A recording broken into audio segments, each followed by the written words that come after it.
Okay, so today we have Tony. Today we're going to talk about several things that we've worked on. These are going to be kind of your main commands that you're going to use, and then corrections on how to use them. So here we go. Come here, Tony. Here. Here. Good. Sit. Good boy. Okay, so I'm just going to snap this to his collar. I prefer to use a chain because the signal that it gives to your dog is going to be much more clear than just a rope. So that's why we use a chain. We're going to start with our verbal correction. So he has a verbal correction, and it's to be used to tell him what he's doing wrong. So, you see how he looks at me? He kind of checks in and says, well, I wasn't really doing anything. That's going to be his verbal correction. That's going to be what you use when he's sniffing the trash or just fixing to do anything wrong in general. You can say, hey, that's a bad idea. How I've really used it has been in the exercise pen. Whenever he's getting a little bit too rowdy, I'll go, or hey, something like that, something that has a low tone to it, to tell him that he's doing bad. Now, the severity of it can change. You can go from to like that, and you see the difference, and he's going to react differently to that. The deeper tones, he's going to think you're more serious than the higher tones. So after the verbal correction is going to be the physical correction. So if you have warned him and said that's not a good idea with your verbal correction, then you're going to go to follow up with your physical correction. And that's going to be a leash bump. You see that? Bump, bump. And then you release the pressure. So you don't bump and hold. You bump, bump, and then release the pressure. Okay? So that's going to be your physical correction. If it's bad, you can also take the back of your hand and use it just like that. That's also a verbal correction. And that's like getting a hold of your kids and saying, hey, I said that's enough 5 times. Seriously, that's enough. Okay, so that's going to be your levels of corrections. We don't take dogs and roll them over on their backs and rub them around in the dirt and stuff like that. I've never had to do that with them. Some dogs who are super stubborn, it'll escalate to that. But he's never needed that. He's a lot more soft.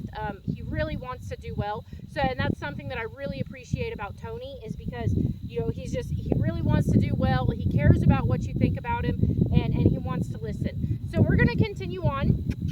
We're going to go ahead and start our leash walking. So I like dogs on the right side. So I'm just going to ask him to come over here. The reason why we walk dogs on the right side is because as you're passing in the park, he's going to be to the outside of the people coming your way or other dogs.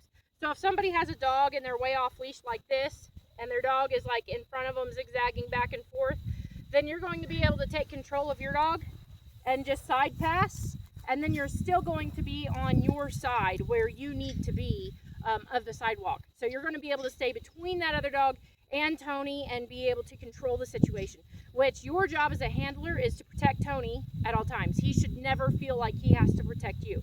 We'll talk about his protectiveness when you get here, and kind of how to manage it. But he's a very protective type dog. It means you need to be very strong, and you need to tell him, hey, I've got this under control. There's no reason for you to act like that.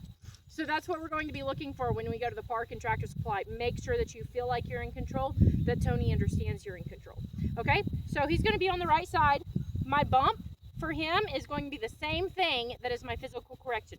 This is going to be a leash correction, just like that.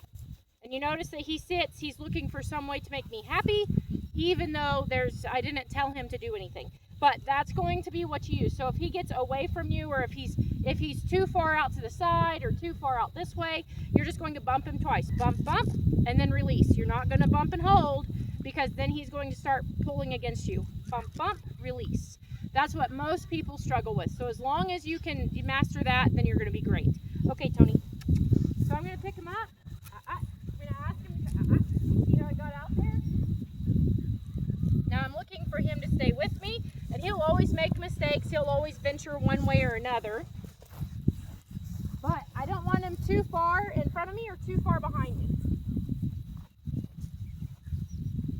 Here.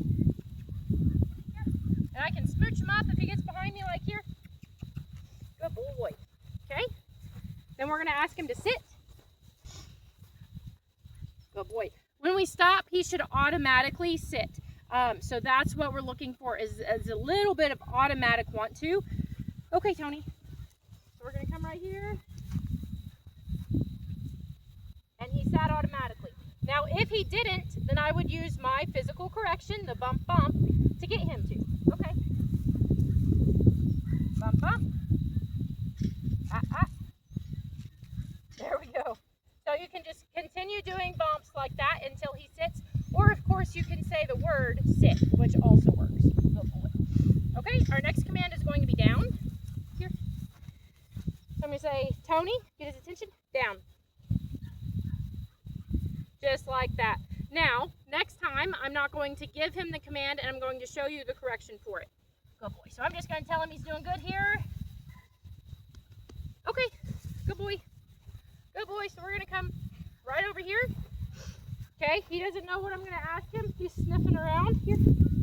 Good. So if I was to correct him for it, or he didn't do it when I said the word, what I would do is I would drop the leash that's in my right hand onto the ground. I'd still have it in my left hand. And I would just apply a little bit of pressure to the back of his neck. And he's not, we haven't used this in a while. Down. There he goes. He goes, oh yeah, that's what that meant. Okay, so whenever he doesn't listen to the word down, what you're going to do is you're going to step on your leash and kind of pull up a little bit and say the word down. Down, down. Okay? Good boy. Okay, here. Okay, the next one is place. Now, he's never had the place sat just right here, but it's the same placemat that we use. Tony, place. Good boy. Now, I'm going to, place is reiterated stay, or it's understood stay, so you don't necessarily have to tell him to stay. And hopefully he'll come off.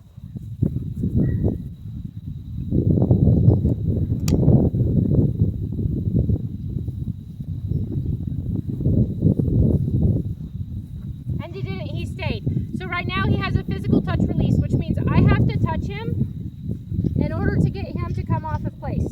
I still haven't touched him, so he cannot get off yet, okay? So, touch him. Good boy. Okay, is his release word? Okay. Good boy, Tony. All right. So, we're going to use the same thing here. Tony, down. So, he didn't listen. I'm going to either bump down twice. Down. Okay, that didn't work. I'm going to just hold him here. Down. Okay. Stay is going to be, I'm going to swipe my hand and walk away. Stay.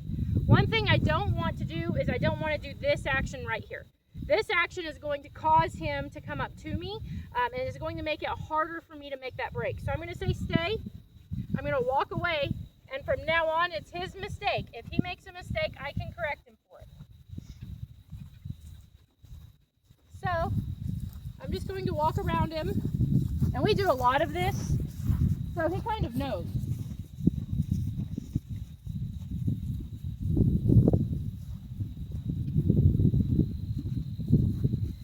Boy. So same thing, I'm going to come over here. Good. Okay. Now if he was to get out of his stay, let's see if he'll come out of it in a sit. Here. Sit. Tony, sit. Hey, sit. Okay. Stay. Now if he goes into a down position, it's okay. But if he was to break his sit and stay, what I would do is I would go, and I would come to him and I would ask him to sit again, stay, and then I'd turn around and go again. Okay? So if he lays down during a sit, he's committing to it. I'm completely okay with that. So he's going to be perfect, which is really good. At the same time, I kind of hope they make some mistakes so that I can show you their corrections. Oh boy. Okay. So we're going to go over more commands like wait and get in and all of that whenever you get here. But those are kind of the 4 basic commands and then how you correct them. So he's been great. We've really enjoyed having him in our program, and we hope that he does really well at home. Of course, if you ever have any issues whatsoever, please message me, reach out to me, and we will always work with him because he is just a wonderful dog. All right, have a great day.